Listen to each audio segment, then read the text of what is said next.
my absolutely beautiful Leo friends, and welcome to your horoscope for March of 2023, where Leo, this month, it is a big month. We've got Saturn on the move, Pluto on the move, and Mars, yes, out of retrograde, but on the move into the energy of Cancer. So fully moving forward, releasing 7 months worth of energy, action, ideas, and information that have been coming back to us. So March is a really big month for us to be paying attention to in terms of what's coming and where we're going moving forward. So we're going to talk about all of that in just a second. Now, if you have not had a chance to check out our community tab for this channel, then I want to go ahead and let you know that in the description box down below, I've got a beautiful thank you gift for all of you to take advantage of. I asked some questions about how I can be of better service to this channel, why you watch, how you're interested, all of these good questions to get to know you a little bit better, and just to say thank you for sharing your feedback with me. I'm offering you my full 6-hour Astrology 101 digital course for $25. It's in the description box down below. So if you need to get more solid in your basics, planets, signs, houses, if you need to understand aspects and modalities and how these work together, this is a great program taught, of course, by me, and we'll be walking through it together. So click in the description box down below. Just want to say thank you and take advantage. All right, my absolutely beautiful Leo friends, what is going on this month is busyness for absolutely sure. But we're also coming around into Aries season. We're going to come to the point where we're going to switch seasons, right? So just depending on where you are, if you're in the north or you're the south, which season you're going to get. But there's this sense of a fresh new energy that is definitely pushing forward this month. So right at the beginning of the month on the 2nd, we're going to see Mercury, who's also out of post-retrograde shadow time. So moving forward, full capacity in terms of not being held up by a retrograde. But Mercury is going to move into the energy of Pisces. Now, this is going to light up your 8th house space, okay? So we've also got Neptune obviously traveling over here, Saturn heading into this area.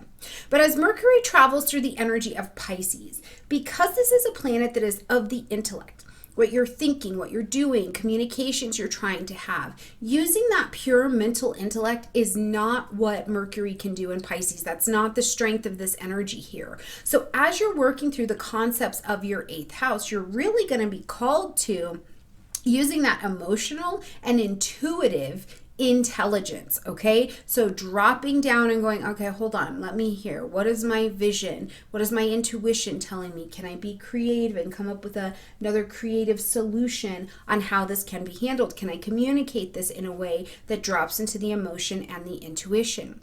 Now, the 8th house for you, Leo, it's about intimacy and assets. That's what we do in the 8th house. So when I say intimacy, I mean you see into me, things happening with your partner, your partnerships, okay? Is something changing in a partnership, a collaboration maybe that you have. When you think about partnerships, though, I don't want you to limit that to romantic partnerships, because this could be, let's say that you've got a loan or you want to take out a student loan. If the bank changes direction or has a higher interest rate, or you needed to fill out financial aid paperwork, things like this, where there are two parties involved, you and the other, and if they make a change or go a different direction, it will impact you. So think about it in those terms, okay? Now, other things in the 8th house, we're doing death, debt, and taxes, right? And it may be time that you're working on some of these things. You have an inheritance coming, or maybe you're a part of the estate planning for someone in your life and you're needing to make decisions here, and it's your first time. The information's foggy. It's not completely clear. This is definitely would be commonplace with this particular aspect. Now, the other thing happening in this 8th house zone that I really like to focus in on is detox, okay? Anything that's bringing about healing. So whether it's therapy, whether it's astrology and you're getting into yourself and you're kind of having this purge, you're having a detox. If it's a physical detox, you're detoxing that colon, the liver, the adrenal glands. What's the detox that even mentally you're starting to work on as Mercury's traveling here through Pisces? It can make things foggy. So just take your time as you're traveling here, okay?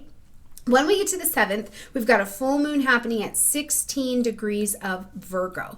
Now, This 16 degrees, if you remember and you've been following me, this series of eights keep popping up for us this year, which I think is really important for us to be paying attention to, because what are the eights in your life? What things are coming in eights? What are important dates in your life that light up around multiples of 2, of multiples of 8s? What's happening for you there?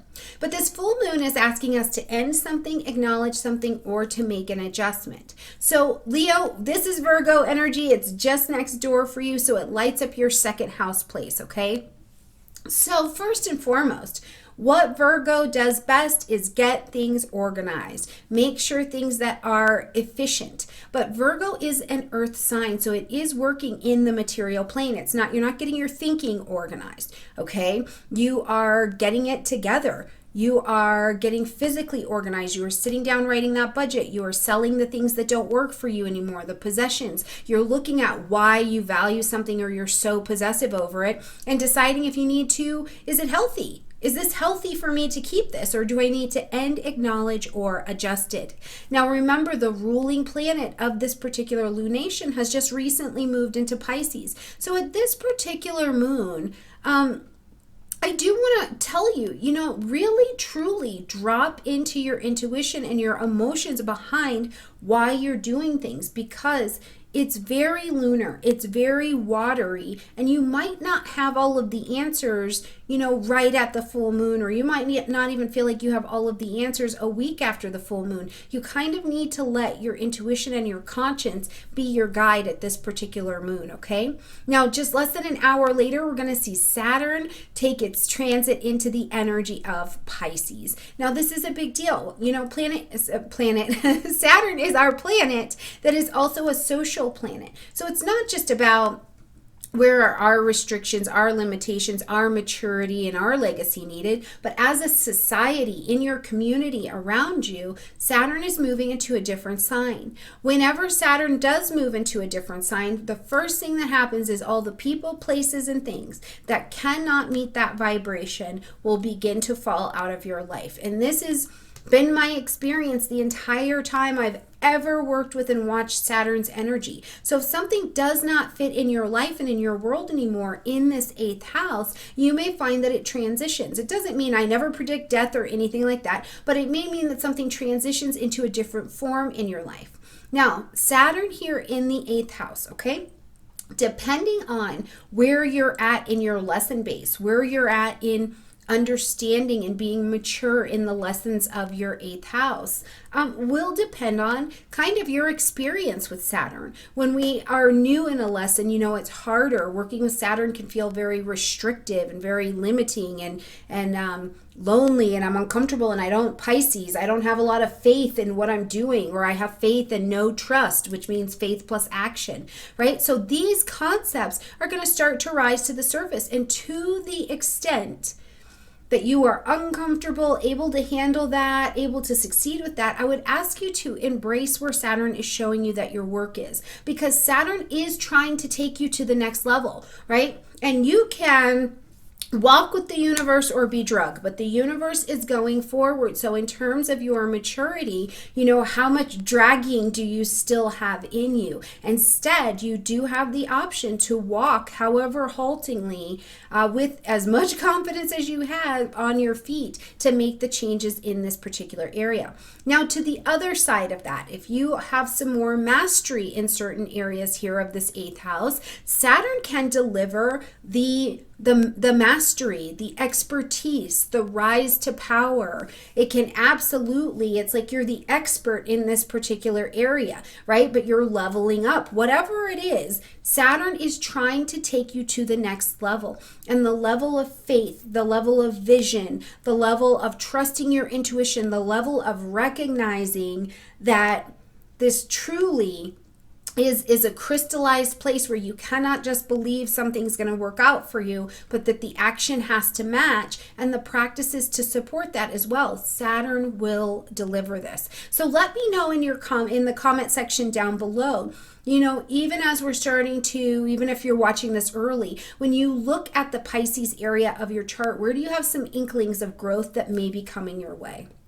All right, when we get to the 16th, we're going to see Venus move into the energy of Taurus. So Venus is in her home sign, one of them, very, very comfortable over here. Now, this lights up the top of your chart, Leo. So it's beautiful. So one of the thoughts that I actually had for you, Leo, is that this is about pleasure. It's about relationships, finance, pleasure, harmony, these kinds of things coming to the table. But I almost had this sense for you in March of like relief. It feels like spring break, right? It has that kind of vibration for you as we walk with Venus until April. Is like whatever's going on around the 16th as Venus is coming through for this transit for you, you're having an exhale, and it's like you met spring break or something like that, okay?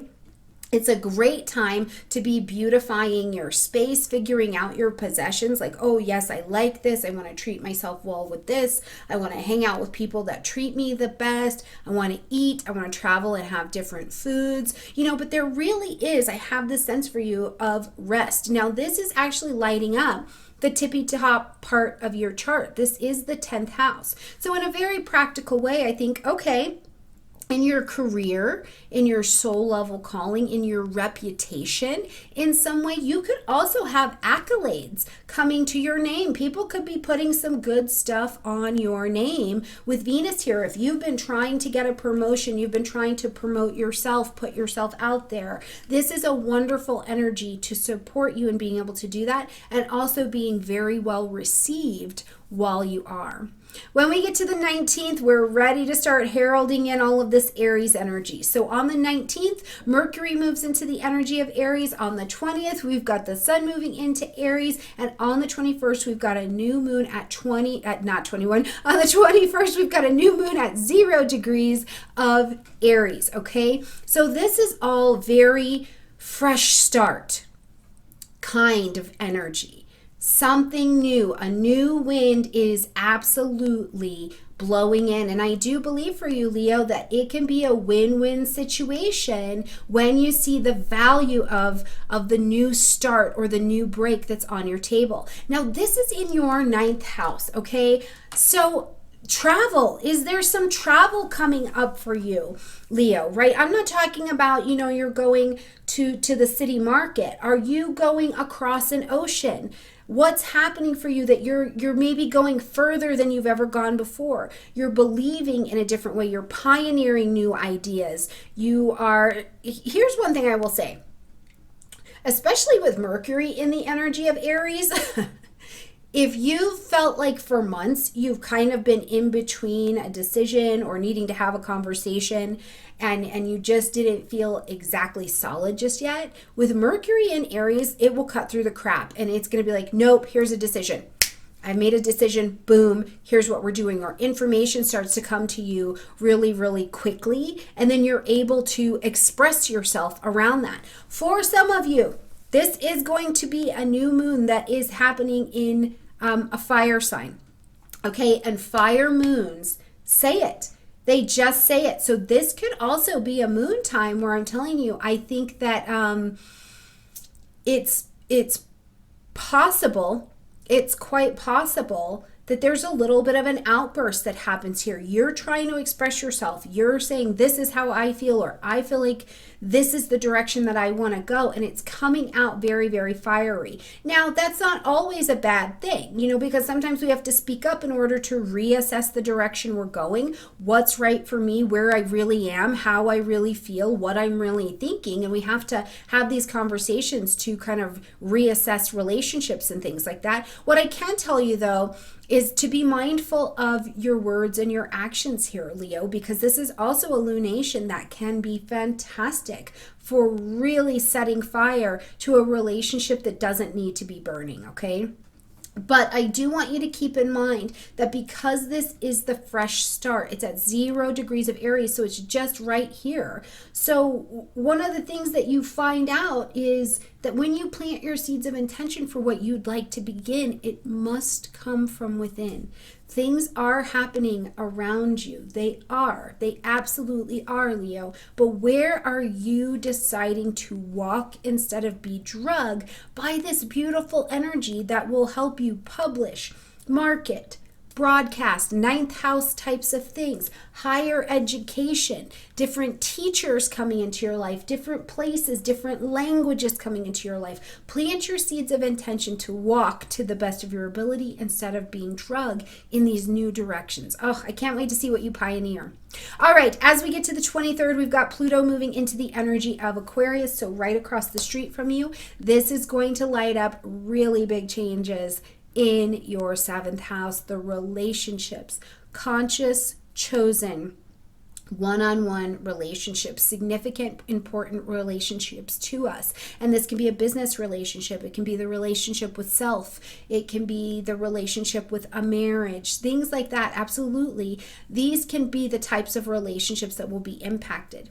Now, Pluto coming into Aquarius is, first of all, a really big deal for the entire global family. Okay, we will all be coming to a place where we understand, especially in our social lives, especially in our social structures, especially in the dynamics of how we move around the globe in our cities and things like that, that the changes have happened and we are absolutely not going back. So this is a big deal. This is a big time. We see that the advancement forward is actually here and for sure in place. Now, we're going to see Pluto in this energy from March until June, and then we're going to retrograde from June until January, and it is going to step back into the energy of Capricorn, so you'll finish up these last degrees. But then as we get back to the January energy, we're going to start to move some things forward, okay? We're going to start to move some things forward very, very slowly all the way until we get to September. So I want you to just have the view of kind of the retrograde path, but know that we've got a long deal engaged in here. We're not really going to see Pluto do its full takeoff until 2024, but the preview here is a lot to be paying attention to.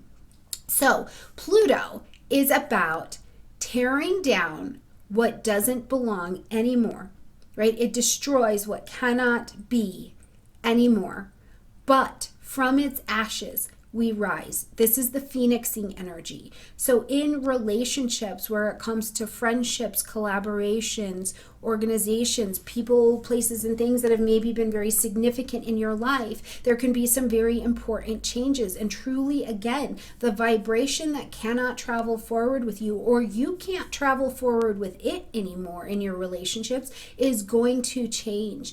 And from it, it releases you to the energy that you can travel in. Now, it is still Plutonian. It's great. We want to be the phoenix and rise from the ashes and be empowered. It's not always like that. Sometimes these can be heavier. They can be a little bit more painful or challenging. But that does not mean sit in fear or hear fear only as I'm telling you about this. Instead, I want you to hear really deep change. This is the kind of change that works from your guts, and it works out the things that we have in our way unconsciously. So Leo, have you had in your mind, you're a fixed energy, just like Pluto moving into this fixed energy. I'm only going to have these friends ever, and then this is going to be it, for the rest of my life. These are the relationships I have. And this energy is bringing you someplace else that's putting you, it's challenging you, it's challenging ideas or fears that you have. And on the other side, you find your best friend, or you find,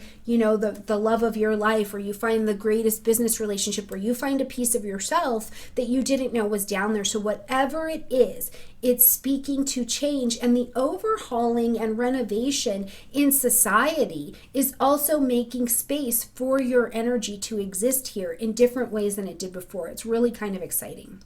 Now, as we get to the 25th, and we're going to close out this month, first and foremost, we've got Mars moving into the energy of Cancer, okay? So this lights up your 12th house space.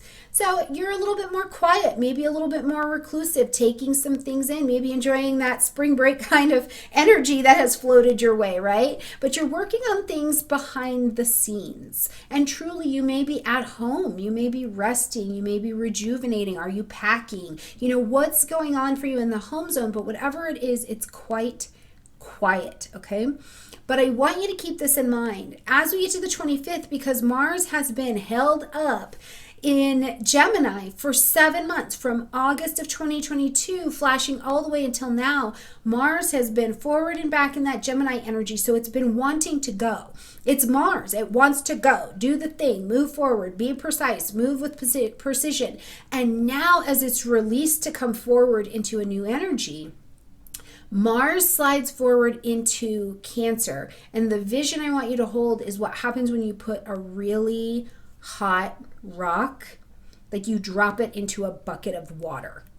Okay, you know it's going to bubble because it's going to heat that water up really, really fast, and then the steam and the evaporation and all the science is happening and all of that, right? That is kind of this vision. So in one way, it's a very big relief of all of the heat and all of the tension that has been building, and all of the lessons that you've been learning, and all of the information that you've been bringing back to reapply. And now you're ready to do that. It can feel like your plans catch fire like kerosene, like woof, they are ready to go. But the good part of Mars being kept in that watery energy is that it cools it down a little, so you're not so hot-headed with how you're moving forward. You know, move yourself out of the way. How can you see this from a different perspective? What's happening for you around home, and you're like, okay, I didn't necessarily love it, but I see the benefit for you. So you're a little bit more able to get on board, and it's likely very much so connected in some way to the changes you were calling in with that new moon bringing in Aries season. So I can't wait to see what it looks like for you. I do want you to keep in mind it is an absolutely significant month as far as the planetary energies go. And if you want to go deeper into those things, you can always join me in the Patreon community, where we'll go deeper into the Pluto and all of this good kind of stuff, especially starting March 20th to bring in the new season. We'll be covering a planet a month and some aspects that go with it to help you really drop down and understand how to work with this and what it means and what are the watchwords for you to be looking for in your chart, okay? All right, my absolutely beautiful Leo friends, have a gorgeous March, and I'll see you next month. Bye.